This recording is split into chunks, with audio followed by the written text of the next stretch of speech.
Welcome to Money Talks. I'm Nancy Stark, and with me here today is Deanna Booker. Hi, Dee. Hey. Deanna is a longtime financial advocate, and she is also the Community Outreach Manager for Consumer Credit Counseling Service of Maryland and Delaware.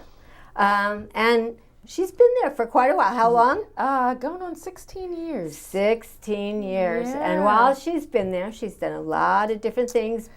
One of them being, she's been a credit counselor, so she has helped thousands of people like me and you over the years become better with our finances. I'm always happy to have you here, Deanna. It's always my pleasure. Thank you. Before we get started, could you tell us a little bit about CCCS? Sure. We offer all sorts of financial education and counseling. We do budget counseling, credit counseling, housing counseling, bankruptcy counseling. We've been serving folks here on the Eastern Shore since 1966. That's a long time. Yeah. Just helping to kind of spread the gospel, if you will, of financial literacy however we can. That's amazing. You do amazing work. Oh, thank you. We think so. Well, we've got our work cut out for us today Okay. because it's September and the kids are going back to school. Right. And I thought we'd tackle a really big issue, and that is college students and debt. Okay.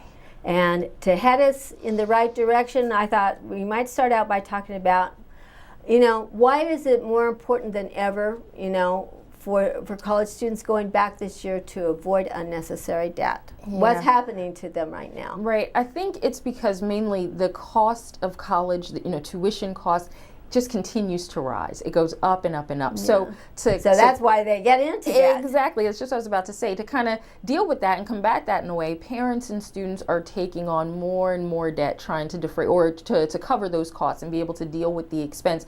It's just happened that student loan debt has just surpassed credit card debt nationally, as the biggest kind of pile of debt that we as a country, as Americans, we're dealing with. So it's big, and student loan debt and the way it's going to be handled and what it's going to cost is unpredictable, honestly, at best. We can certainly see that from all of the debates that went on this summer. Exactly, and there's the potential for it to go even higher because of a new law that was just passed in August. Now the interest rate on government-backed student loans it's going to be tied to the 10-year Treasury note. So there's so many things that are happening with this debt.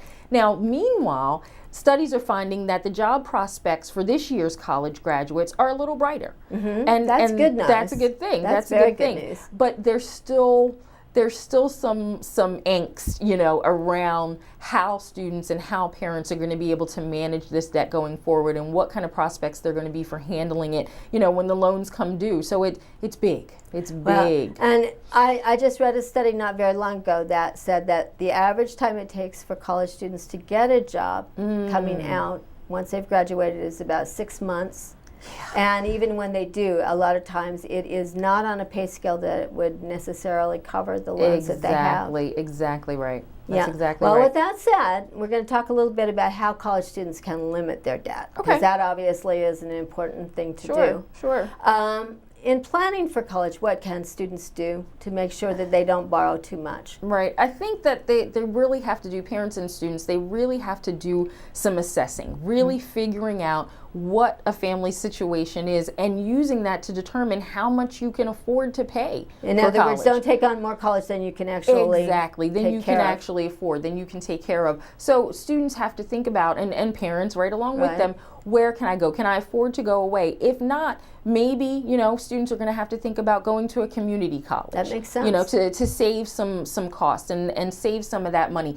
If it's decided within a family that a student can afford to go away to college, then you have to think about how are we going to minimize expenses, like housing, for example. Right. All of those things have to come into play. So I think it really does pay to do that assessing. Really look at your financial situation and determine how much you can afford. Before you go out applying for loans, and making these kinds of decisions, you really have to figure out exactly what you can afford. You have to be realistic about it. Yeah, choose an institution that you're going to be able to pay back what you owe in the end. Exactly. And we left out one good option, or maybe A lot of students wouldn't say so, but that is going to a local school and staying at home. Oh, yes, absolutely right. You know, if, like I said, if you're going to go to community college or if you're going to go to a college that's close to home, you can live at home. And another thing, we're talking about loans and dollars and monies. I think students and parents really have to be paying a lot of attention to what other options are out there. You know, it's not just about loans. So looking at grants, looking at scholarships. That makes sense. It really does, because every dollar that you don't borrow or that you don't have to make a loan for is one less dollar that you have to pay back, you know. So, which is a good thing. Exactly. So I think grants and scholarships, all that kind of research, they really need to be doing all of that. Those are all excellent ideas. Right. Once college students are actually at school, how can they limit the amount they borrow? Well, I think that this is where budgeting, and this is something that you and I talk about all the time when I come here, but I think if students don't have a budget, they need to make one, and they need to do it quickly, and they need to stick to it. At Consumer Credit, we can certainly help. We have an interactive budget tool on our website that students and parents can use. They can come in or call and talk with one of our counselors about getting that budget set up, figuring out how they're going to be able to save on things, you know, while they're away at school. All of the expenses that are going to come up, whether it's housing or food, something as simple as food, you know, it can really add up. It really can add up. So not eating out. If you're living in the dorm, maybe not, you know, getting the whole big meal plan if and you paying sleep for in it. and don't eat breakfast every third Monday. If you know you're not going to use it, you don't get it, you don't pay for it. Conversely, if you're living off campus, if you're, you know, in an apartment, you want to buy food, you want to cook meals, you want to save on, you know, eating out and using the vending machines, all that kind of thing comes into play. So those are really the steps that students need to be taking, and budgeting is a huge part of it. I would think also another thing is don't spend your student loan money on things that are not necessary. Oh my goodness, that's a great point. I'm so glad that you said that. Only spend student loan monies on necessary college-related expenses. Student loan money isn't for buying new clothes or funding spring break or that kind of thing. You really, even though that's a real temptation. Sure it is, especially for young people. It really is a temptation, but you've really got to learn how to stay away from that, because you fall into that trap, and then honestly you can be in a lot more trouble than you plan for. That makes sense. For students who are looking at going into a major that doesn't necessarily pay well once they get out, like teaching, for instance, is not a great pay, or that, you know, there's a lot of competition, they may not find a job right off the bat, what advice can you give them? Well, again, I think it goes back, you just got to think twice about, you know, taking on a lot of debt and applying and really applying for loans, and really looking at, you know, what your field of study is, where you're going to be going to school. While students are in school, they might want to think about working part-time. That's a good idea. And that's going to go a long way to being able to pay what, you know, what is owed. It won't leave so much for when you come out of school. Paid internships, if a student can find one of those. It's excellent, because not only is it giving that student that work experience and that kind of thing, but also it might lead to some contacts. You know, those will come in really handy once you graduate. Exactly. So they really have to be thinking about those kinds of things along those lines to make sure that they're setting themselves up, hopefully, enough to be able to move forward once they come out. And not to take out so much debt that you know you're not going to be able to Exactly right. If you're not certain that you're going to be able to repay it realistically, that's the perfect word. Exactly. Well, with that said, tuition being as high as it is at most institutions, almost so many students have to take out student loans in order to even be able to get through. Right. With that said, what advice would you have to them on taking out a loan? Well, I think the main thing is understanding, you know, how the loan works and what it's about, what the terms mean, what the options are for repayment. So students really have to be aware, you know, of what they're getting into. So you have to know, you know, how long do I have to pay it back? What's deferment mean? What's forbearance mean? How much is the interest rate? How much is the interest rate? Exactly. All of those things, they really have to get a great understanding about how the loan is going to work, how the process works, what kind of things they're obligating themselves to before they start just going around and applying. And I think the other thing is to shop around. You know, that makes full sense. To really kind of compare loan products that are out there. Shop around, see what everybody's offering, and use it, you know, to use that information to make those kinds of determinations. That's all very good advice. Now, with parents who are actively involved with their kids' education, how much should they also be involved in the student loan process? Well, I think that if, your child is looking to you for support, or you're going to be supporting them, and you're going to be taking or playing a major part, then obviously you have to be involved. You need to be involved. You need to understand and be there and know what the process is going to be like. And again, if your child is a minor, maybe they've yet to turn 18, that kind of thing, you're going to have to be involved. You don't have a choice. Right. Lenders are going to require your information, information about your personal finances and your situation.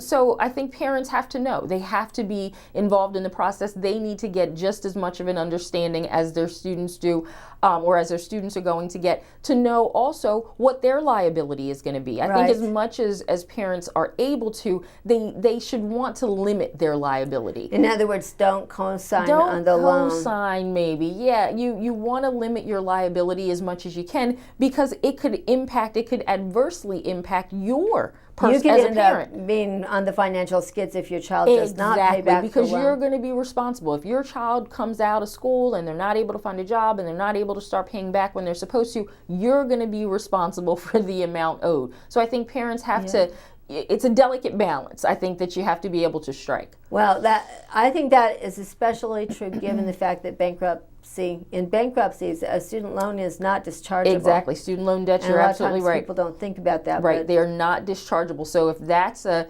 direction that maybe parents or students are thinking that they'll have to go in, or that they're going to go in, right? Yeah. But it's not possible. So that's a great point. So parents really have to be on top of it. With that said, has CCCS seen an upturn in the amount of parents and students that they see that are having problems with student loan debt? We have. We see a lot of it, because parents have been so eager, maybe not eager, but they want the best for their kids. That's right. They want the best for their students, and so they've had to help, and they've helped a lot. And so now when students are out of school and maybe they've had to move back home, maybe they haven't been able to find jobs, parents are helping even more. And so they're taking on more and more of their students' obligations. And because of that, they are neglecting, not purposefully, but they're neglecting their own. And so now their financial situations are again being adversely affected. And so now where they never thought, maybe that they'd have to come to an agency like ours or do something like that to get that kind of help, they need it now. To get their loan repaid. Exactly. Yeah. So we're seeing more of that.